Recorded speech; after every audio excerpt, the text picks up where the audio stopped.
This is awesome. Excited to learn more about the Elohim. So the Elohim was referred to in the previous video. It's a name that's used for Lord, or translated as Lord in the Bible, in the Old Testament in particular. And it's actually used over 1,200 times. If you were wanting to go through the Bible and find everyone and circle it, if you had the time to do that, you would see that it's used in many different contexts. Usually it's translated Lord with a capital L. Not all in capitals, because what you find when it's all written in capitals in the Bible, it's usually Yahweh. You can use one of these online Bible study aid things where you can look at the actual text and click on Hebrew and go word for word if you want to find this out for yourself.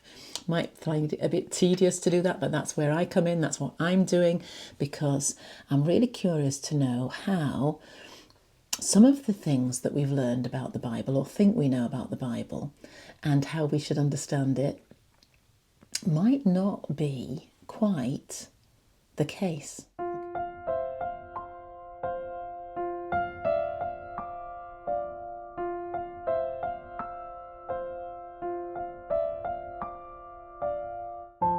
And certainly for me, I'm finding this fascinating, what I'm learning about the Elohim. The first thing to say about it is that it's a plural word. It's one of the, the I am at the end is one of those like plural, like collective nouns. But we have them in English. We have them for like the noun, the word sheep, or fish, or deer. And if you had the word in isolation, you wouldn't know whether you were meaning one or many, right? But it's only in the context of a sentence. The fish is swimming, you'd know you were talking about one fish. If it said the fish are swimming, you'd know that it was a plural and there were many fish. So we have to look at the whole sentence and see the grammatical construction of the sentence to know whether Elohim is used or intended to be understood as plural or singular. Whether it's just referring to Yahweh, the God of Israel, or whether it's a plural. And you wouldn't think that it would exist as a plural, because everything we've learned is the Lord our God is one. Hear, O Israel, that's Shema in Judaism. You have, there is only one God, Father, creator of the heaven and earth, and so on, in the Christian creed. And you have in Islam, you have, there is only one God, Allah. So, monotheism is the rule of the day, but it's not necessarily biblical. And if we try to get into the mind of Israelites, the people, the ancient people who were the contemporaries of the time when the Bible was written, they had such a different worldview to us. They had a supernatural worldview. For them, the world was full of spirits. And so, we're going to talk today a little bit more about what Elohim is. So I'm going to give you an example.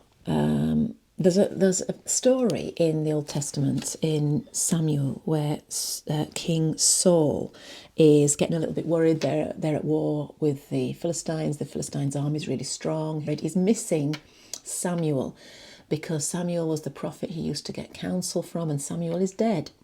So he's like, I don't know what to do. God isn't answering my prayers. I really need to talk to Samuel about this. But he'd already banished all the mediums and diviners, and he made it illegal to practice sorcery and mediumship. So he wanted to meet with a medium and have a chance to talk to Samuel. So he asked his advisors, take me to a medium. They said, oh, there's a woman we know, she's the witch of Endor. And so he went in disguise to her one night. Anyway, the point was, she realised that because of what he was asking, she realised who he was, and she was afraid. She said, well, you've already outlawed, you've made it illegal. Is this a trap? Are you going to just throw me in prison? And he said, no, I'm desperate. I need you to try and talk to Samuel. So then she had this vision. He appeared to her, and Saul asks her, what does he look like? It's here.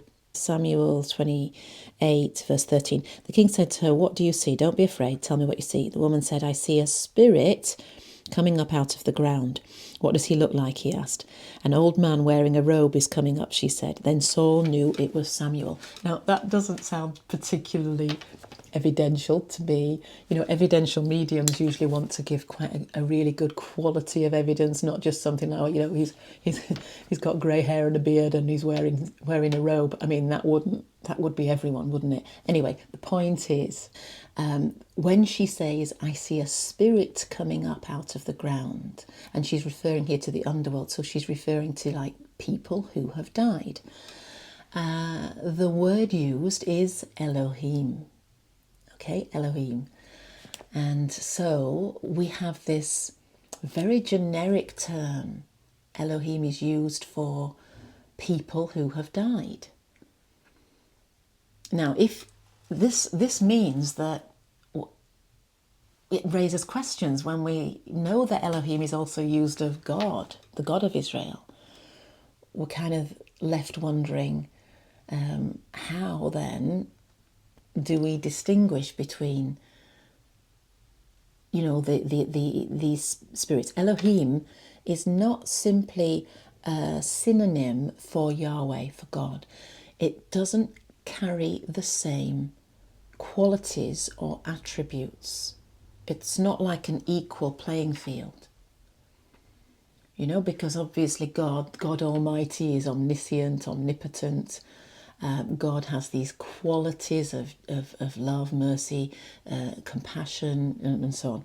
And not necessarily all people who have died, descendants, ancestors, wouldn't necessarily have those qualities. And for an Israelite to even think that their dead parents and grandparents would be equal to God would be ludicrous to them. And yet, the same word, Elohim, is used for both. So that's interesting, isn't it? Another thing that's worth saying is you have different nations with their own gods, different tribes with their own gods. And you have, for example, Chemosh, and who's the god of Canaan, and Asherah. These other gods of strange nations, they're not Israel's God. They are also referred to as Elohim. So we're not just talking about a quality of being, we're not talking about power and ability, we're simply talking about entities, really. And this can include people who've died and gods of nations. Does it also include angels? Because there are times in the Bible when we have that phrase, the angel of the Lord appeared. So there's lots more to explore on this. But I think what's really interesting is that the spiritual world was very rich and inhabited by a diverse bunch, really. And so as we explore that a little bit more, it helps us to understand what's going on and how we should feel about our own journey. I've spoken before about guides and about people. For example, in my personal life, I have a really good friend who's died, and I know that I feel close to her, and I talk to her, and I know that she's sort of wanting, she had a passion for spiritual evolution and theology, and when I'm reading things, I am often thinking, I would want to talk to her the way that I used to, and I ask questions, and I have conversations with her in my mind. And all of this is something that would have been, and she was a vicar, she was a Church of England minister, okay? And yet, she was also a little bit of a rebel as well. So she'd quite like the fact that she wasn't always keeping the rules, but because this would be against the rules if you are a traditional Christian. You are not encouraged to have guides or to speak to dead ancestors, that's really wrong. Yet it's biblical. So have we been hoodwinked somehow? Are we being denied or denying ourselves through oversensitive consciences to not being open to this wide experience of the spiritual realm? And are we at a disadvantage if we do that? Because it would seem that this is the way in which things have been structured and organised to help us evolve and grow, to help us to really know that we're not alone, and that there is this whole host of heaven is behind us, cheering us on, supporting us. It's all there. It's all there in the Old and New Testament. So I just want to free you up if you're someone like me who has been brought up in a certain way and is just wanting to step out beyond that. And let me know what you think. Let me know your thoughts on it. Lots more questions to answer. So the next part of our study, if you like, if you want to call it study, the next thing I'm going to be looking at is what these spiritual beings are. You know, angels. How do the angels fit in with it? What are the sons of God? What are the different spiritual entities in this unseen realm? Join me next time if you want to learn more with me.